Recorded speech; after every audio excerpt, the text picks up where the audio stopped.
আপনি কখনো খেয়াল করেছেন যে আপনার সবচেয়ে ভালো আইডিয়াগুলো অনেক সময় তখনই আপনার মাথায় আসে যখন আপনি গোসল করছেন, না হয় থালা বাসন ধুচ্ছেন, বা একদম সাধারণ কোনো কাজ করছেন যেটার জন্য খুব বেশি চিন্তা ভাবনা করতে হয় না।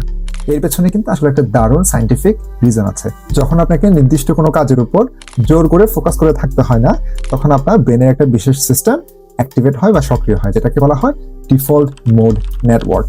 ওই সময়ে আপনার মস্তিষ্ক যেন ব্যাকগ্রাউন্ডে কাজ করতে শুরু করে, পুরোনো তথ্যগুলোকে জোড়া লাগায়, অসম্পূর্ণ সমস্যাগুলো নিয়ে চিন্তা করতে থাকে, আর আপনার অজান্তেই অনেকগুলো সমস্যার সম্ভাব্য সমাধানগুলো তৈরি করতে থাকে, যার ফলে হঠাৎ করে মনে হয় যে আইডিয়াটা যেন কোথা থেকে এসে পড়েছে।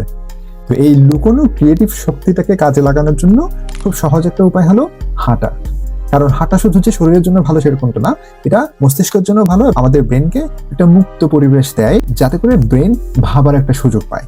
2014 সালে স্ট্যানফোর্ডের একটা গবেষণায় দেখা গেছে যে বাইরে হাঁটা আমাদের সৃজনশীলতাকে উল্লেখযোগ্যভাবে বাড়িয়ে দেয়। আর মজার বিষয় হলো, হাঁটা শেষ করে ঘরে ফেরার পরেও সেই বাড়তি ক্রিয়েটিভিটি বা সৃজনশীলতা কিছু সময় পর্যন্ত আমাদের মধ্যে বজায় থাকে। যদি সহজ ভাষায় বলি, যে আপনি পড়াশোনা করতে গিয়ে বা কাজ করতে গিয়ে কোথাও একটা যদি আটকে যান, জোর করে বসে থেকে মাথা খাটানোর চেয়ে কখনো কখনো একটু হাঁটা বা একটু বিরতি দেওয়া বা সাধারণ কোনো কাজ করা, এই ছোট ছোট অভ্যাসগুলো আপনার ব্রেনকে এমন ভাবে কাজ করার সুযোগ করে দেয় যেখান থেকে আসতে পারে সেই আহা মোমেন্টস গুলো।